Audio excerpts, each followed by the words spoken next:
मुन्नी देवी वजह से मुन्नी देवी घर यानी अमित मिश्रा अभिषेक मिश्रा मारुति लेकर इन लोगों मुन्नी देवी कल बैठ जा बहनी अभिषेक मिश्रा अमित मिश्रा ले जाकर बिहार में छोड़ देना स्टेशन पर रात के समय।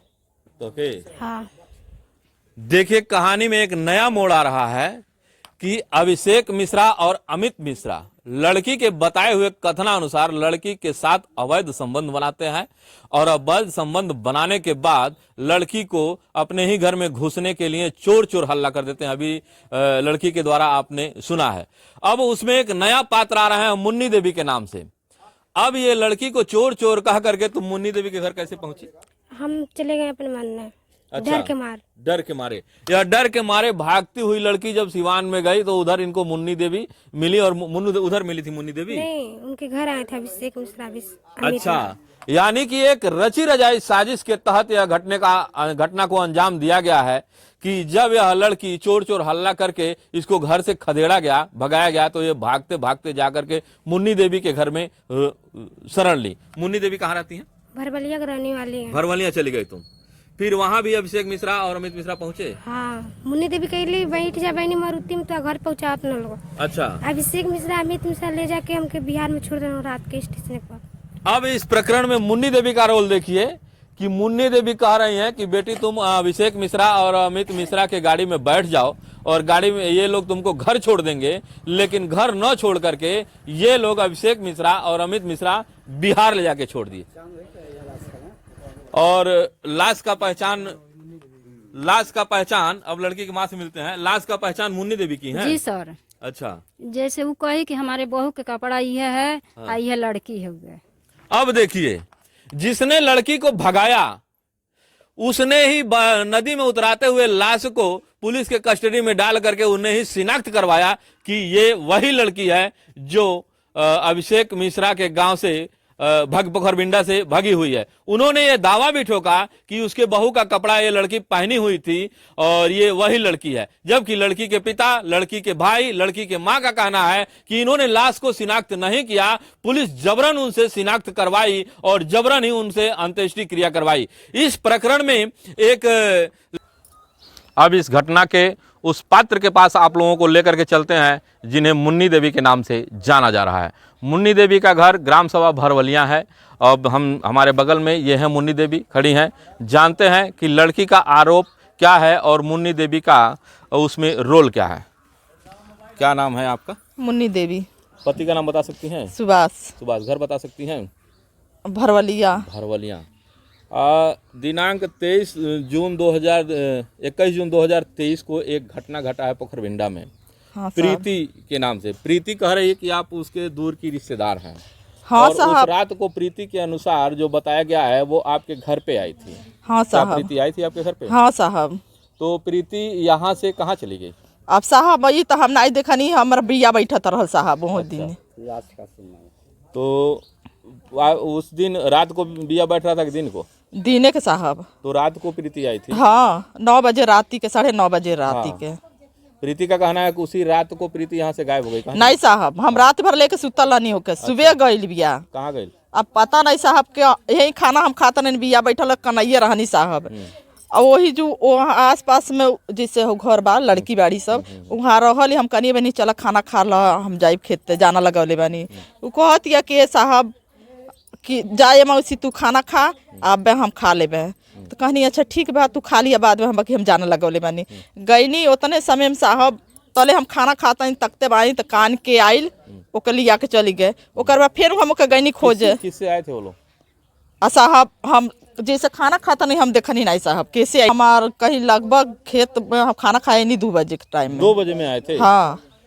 प्रीति का कहना है कि उसी रात को उनके गांव के रहने वाले अभिषेक मिश्रा, हरेंद्र मिश्रा के और अमित मिश्रा इत्यादि लोग गाड़ी में बैठा करके बिहार लेके चले गए। अब मुन्नी देवी का कहना है कि उसी रात को ये रात भर मुन्नी देवी के पास रही हैं।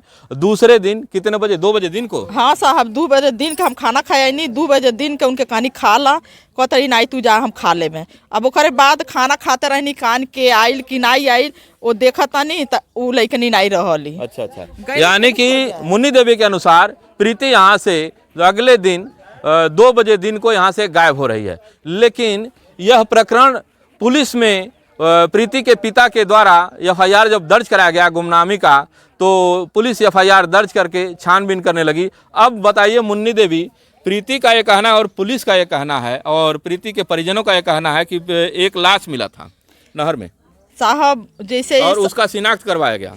हाँ साहब, उसमें एक आपका भी रोल है कि आपने भी शिनाख्त किया। आपने कैसे पहचान किया कि वो प्रीति है? जैसे हम पहचानी नहीं साहब, ये सब ओके हो गई रहल, तो हम आई ना कौन सब बुलाया आपको पहचान करने के लिए? एसओ के गाड़ी आई, तो आप वहीं बैठ के गई नहीं साहब। आपको एसओ क्यों बुलाएंगे? क्योंकि उस घटना से ताल्लुक आपका नहीं है, तो कैसे जाने एसओ की आपको भी बुलाया जाए? साहब वो कहता नहीं कि ऐसा बस चलिए लाथ देखने, तो हमके एसओ गाड़ी महाराजगंज गई। एक विषय ये बन रहा है, संदेहजनक विषय है कि मुन्नी देवी का अगर उसमें कोई रोल नहीं होता तो थानाध्यक्ष महोदय बुलाते क्यों? किस बेस पे आपको बुलाया गया? साहब की रात भर पनाहा दहले रही होकर वजह से साहब ये जानकारी था? हाँ, थानाध्यक्ष महोदय को ये जानकारी था कि रात भर लड़की यहाँ रही है, इस वजह को लेकर के मुन्नी देवी को बुलाया गया। और गायब होने के कितने दिन बाद वो लाश मिला? साहब महीना दिन के बाद हमके फिर हाजिर बोलाना सब थाने पर। क्या करने के लिए? कहता ना सब की बताइए कि हमारे ये जो आई ना सब सिपाही एसो गाड़ी आयल कहती है कि क्यों तुम मुआ के फेंक दी। अच्छा। हम कहनी साहब हम नहीं की मुआवले, हम खाली ओके पनाह दहले बानी। हाँ। कि हम मुआवले नहीं की, खाली पनाह दे रहे, तो कहते ना चलिए लाश जी की पहचान करिए। हाँ, तो हम कहनी कि अच्छा साहब कि तो हम गए नहीं महाराजगंज, तो लाश इतना बसना देता रहा, तो थोड़ दूर के दूरी पे साहब हम नरखा ऐसा नरखा नहीं रहला साहब, दूरी से पहचान कैनी, तब कहता ना हमसे बसना रोकाइल नहीं, तो हम बाहर चले। करके पहचान किया जैसे नरखा रहल साहब। हाँ। तो कहता ना चिन्हिए, तो हम कहनी साहब कि तो हम कि उनके माइयो चिन्हली, उनके माई लगली रोवे, उनके दादा भी रहने। बात बताइए कि आप क्या चीज देख करके पहचानी की प्रीति है?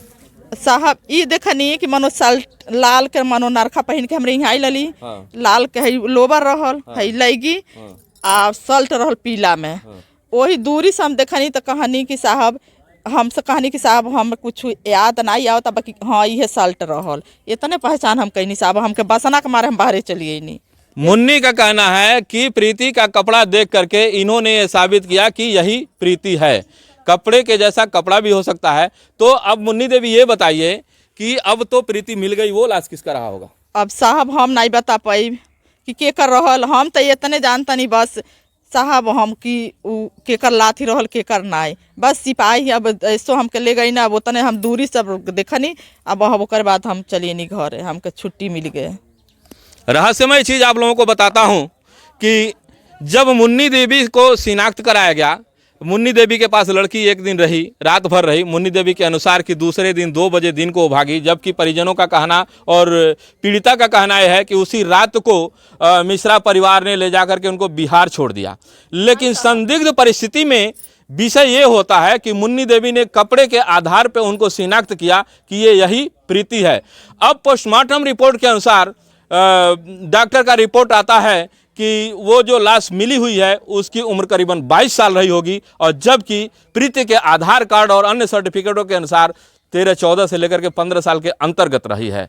अब इतना बड़ा प्रमाण पाने के बाद क्या पुलिस को ये नहीं लगा कि ये 22 साल की महिला है और 15 साल की बच्ची को शिनाख्त करवाया जा रहा है? तो ये बहुत बड़ा खेल हो रहा है पुलिस महकमे के द्वारा, जो पूरे पुलिस महकमे को बर्बाद किया जा रहा है और पूरे पुलिस महकमे की छवि को धूमिल किया जा रहा है। सरकार की उस छवि को धूमिल किया जा रहा है जहां पे सरकार की योजनाएं उस अंतिम व्यक्ति तक पहुंचती है, सुरक्षा उस अंतिम महिलाओं तक पहुंचती है। सरकार दावे ठोक करके कहती है कि महिलाओं के सुरक्षा के हेतु अगर कोई अपराध करता है तो वो अपराधी एक चौराहे से लेकर के दूसरे चौराहे तक नहीं जा सकता है, पुलिस उसके लिए खड़ी मिलेगी, हर जगह पे खड़ी मिलेगी। क्या योगी सरकार की इस मंसूबे पर पानी फेरते हुए ऐसे प्रशासनिक पुलिस महकमा को शर्म नहीं आती है कि इतना संगीन घटना को अंजाम देते हुए उन्होंने किसी दूसरे की लाश को शिनाख्त करवाया और शिनाख्त करा के उस लाश का अंजाम उसी भाई और पिता पर ठोक करके जेल भेज देते हैं और वो सजा भी काट लेते हैं।